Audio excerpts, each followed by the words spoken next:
have some fun. Watch the veterans. They'll play a little bit. We know that. But the big thing, this new crop of rookies and young guys, they get their chance to take the field and earn their spot. This is taken at his 4. And a pretty good return here. He'll be stopped just shy of the 25 at the 24-yard line.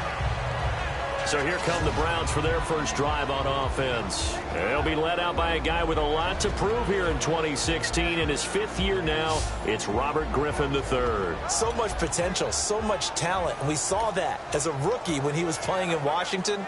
Now, can it come back out of him again? And can we see the old Robert Griffin III that we saw that year now in Cleveland? They come up in an empty set. 4 wide receivers, 1 tight end. Throwing now, Griffin on first down. And his first look is incomplete.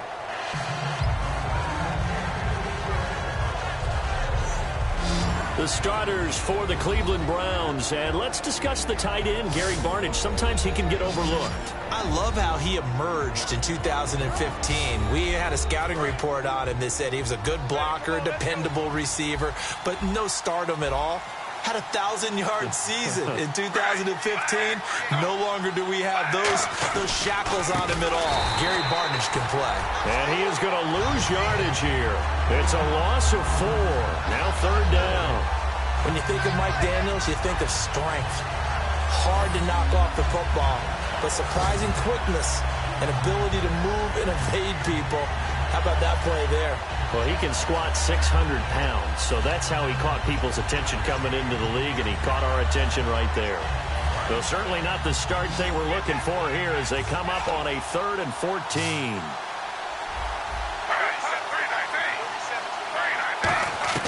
3rd and long. It's Griffin. Surveying the field. Packer pressure, and down he goes.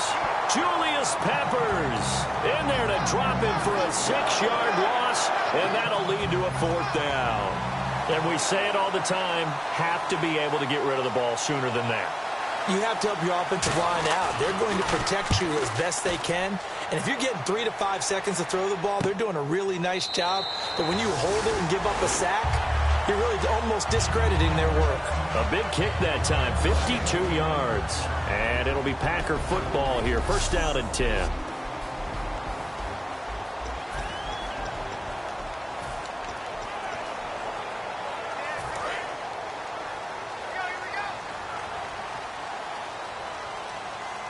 One receiver left, 2 to the right.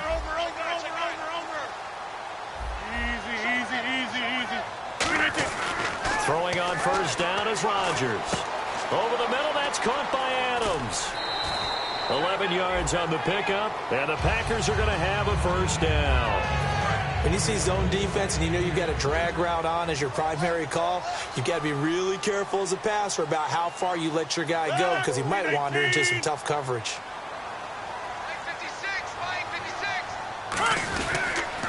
The first carry now. This is Lacy. Credit him with a 1-yard gain there to make it 2nd and 9. And for this offensive unit, Eddie Lacy, sometimes he even has the Auburn fans saying roll tide.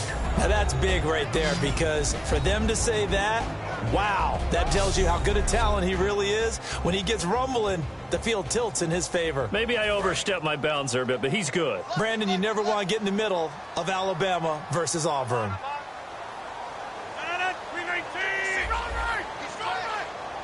In motion left is Cobb.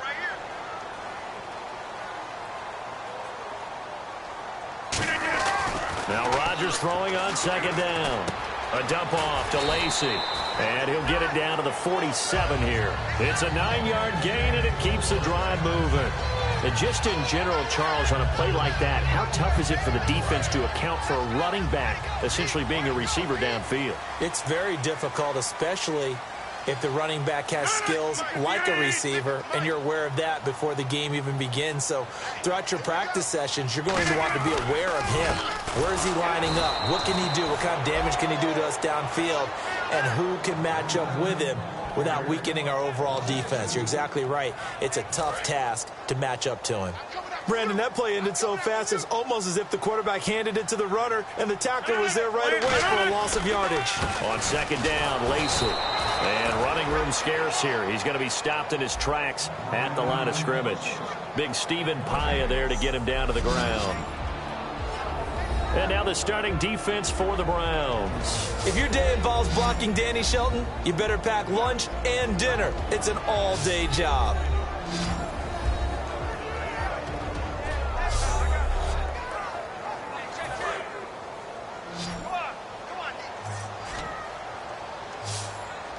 It looks like a nickel set now for the Browns on third down. Throwing is Rodgers on third down. He finds Randall Cobb with a completion. Give him 12 yards on that one. It earns him a fresh set of downs. Well, the advantage has certainly shifted to the defense as we began that third down play, and they found a way to foil it and pick up a first down. Third time's a charm, right? 2 incompletions. Had to have it on third, and they got it. Yeah, they stuck with it, weren't daunted at all, and picked it up. He'll set up the screen to Lacey. And he'll work it inside the 30 to the 29-yard line. Give him 8 on the play, and that'll make this a second down. For a second there, I thought that might break big. Screen pass, looked like it was coming together, looked like there was an opening. Still, ended up with a solid game. Cobb goes in motion left.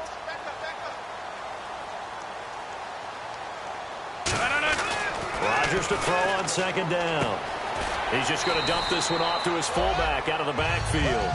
A gain of 4 that time as the drive continues. And they pick up a first down, and that came out of the fullback position. But as you and I both know, that doesn't necessarily mean that's a fullback playing in that spot. Well, times have changed, right? The old school fullback doesn't really exist anymore. We're not getting that same player out of college. With all the spread offenses, not very many pro style where you actually have a true fullback. We're having to make do in the NFL and put guys in that spot who emulate it but aren't necessarily that position. Calling a gain of 4 on first, and that'll make it second down. A good solid game there on first down, but the defense has to be happy they didn't let it pop for anything bigger.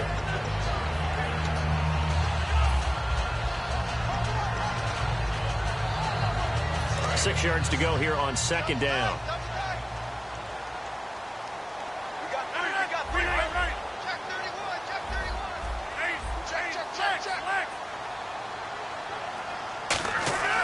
On second down, here's one. Now look out, Rodgers lost the football.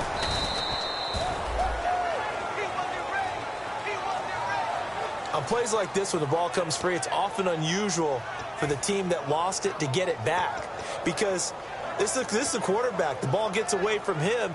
Everyone else is trying to execute what they're supposed to do on offense. They're usually looking in the other direction, downfield, or have moved away from him. In this case, though, a teammate is able to come up with the ball.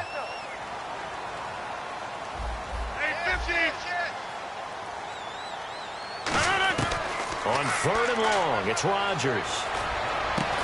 And he couldn't hang on to it through the contact. Incomplete.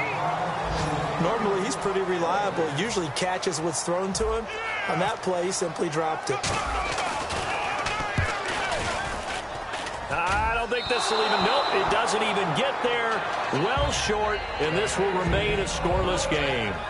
I tell you, it's not easy kicking field goals in the best of conditions. Yet in a downpour like we're in right now, it makes it that much harder. And sure enough, they can't convert here.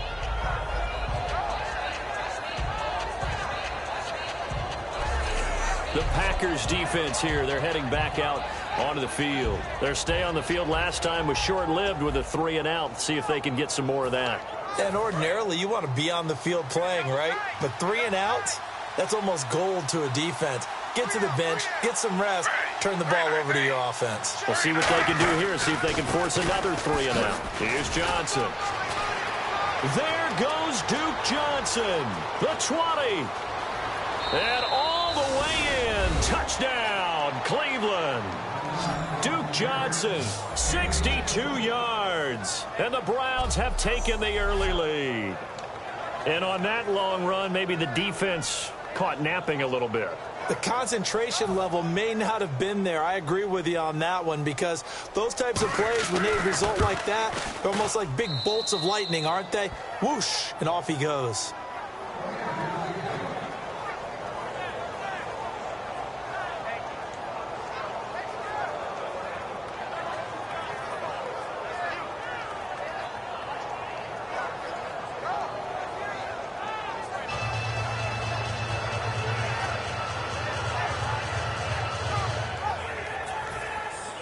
The kickoff team on the field now as they will send this one away. Fielded about a yard deep. And he goes out of bounds just shy of the 40, right around the 39, so solid starting field position.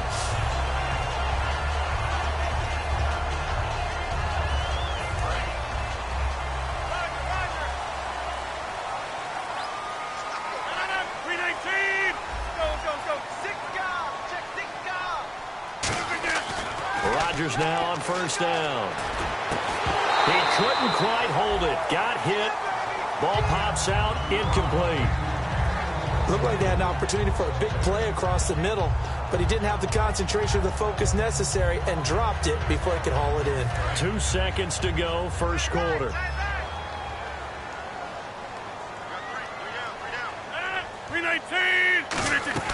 Back to the air on second down. It's Rodgers. And he slings one that's incomplete.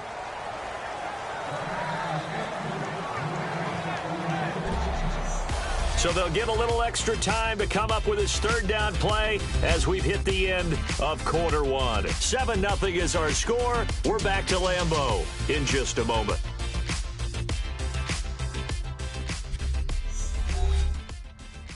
The NFL on EA Sports is brought to you by Head & Shoulders. Shoulders were made for greatness, not dandruff. With Charles Davis, I'm Brandon Gaudin. Second quarter about to get underway with the Packers in possession of the football. Defense has set themselves up nicely. 3rd and 10 now.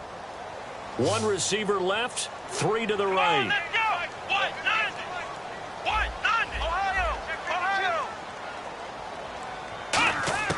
And now a first chance for the backup here to throw. Caught by Montgomery.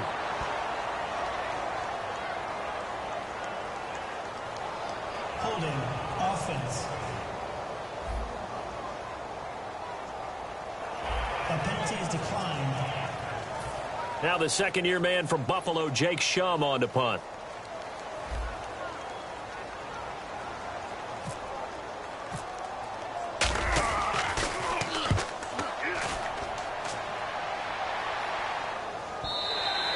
And a bit of a mistake there. This is well into the end zone for a touchback. And back out onto the field comes the Packers defense. Now, they gave up a touchdown last drive. You kind of need to hit the reset button after every touchdown given up, Charles. I love that. And the way that you phrased it is perfect, because from series to series, you can reset how the game is going to go. If you gave up a touchdown before, it doesn't mean you have to do it again. And if you made a great play before, you have to reset again anyway, because they're going to attack. So I love the way you phrased it and put it out there. That's what they have to do in this series. Not like when you're playing a video game. You can't hit the reset button here. Let's go. No, you shouldn't anyway, that's for sure. I can hear the sigh of relief all the way up here. A dangerous throw, backed up in their own territory and throwing an out route, and it got jumped, and they were fortunate it was only batted down and not intercepted. Now a first carry for the backup, Isaiah Crowell. And they're able to get this one across the 35. 17 yards on the pickup there. The drive will continue. It's a first down. Well, how many times do we say in this game is speed kills, and it does it in so many different ways. In this case, you got a back who's quick and shifty, can make moves, make people miss, but also gets to and through a hole before it can close down. That's some of the benefits of that speed, not just outrunning people in the secondary, and that led to a really nice game.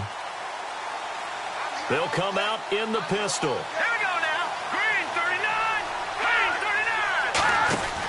39. They keep it with Crowell on first. And that play is blown up, losing yardage back at the 35. It's a loss of 2 there, bringing up second down. The evaluation process in today's NFL does not take into account as much bulk as it does speed, and that's what we're seeing with the linebacker position. Those guys that can run, they can play at any spot because they can make plays on the opposite side of the line of scrimmage. McCown throwing on second. Andrew Hawkins has it complete. And he'll be taken down, but not before he gets into enemy territory. He got 18 yards out of that one, and it gets him a new set of downs. Some think that teams really won't throw a slant route unless you have a receiver that has a lot of stature to him. But sometimes the little guys, they get lost in there. People can't really locate them, and they run that quick cut on the slant, and oftentimes they can turn it into big plays. And the stop here will come at the 38-yard line. It'll be a gain of 9, and that'll make it second and short. Completed pass play. Now let's see if they go back to the air or to the ground. That was a nicely run slant route, and what the receiver's trying to do is make the defender think he's going upfield for a deeper route, and then breaks it off, usually after about 3 to 4 steps, and cuts towards the middle of the field. And now what he's trying to do is use his body to keep the defender away from the football and give the quarterback a really nice target.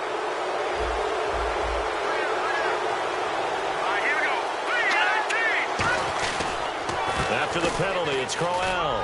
And he's going to fight his way forward here for a modest gain. It's a 6-yard pickup, and it gets him to 2nd and 4. This drive is turning into an extended one, and the guy carrying the ball, he's becoming more like a body blows guy. Every carry is putting some damage on the defense.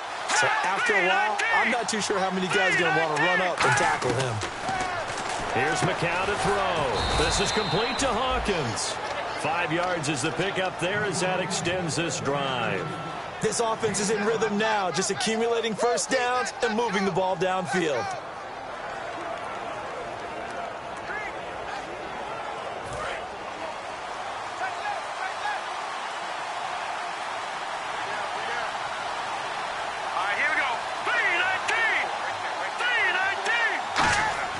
McCown now on first down. Throwing middle, but it's incomplete.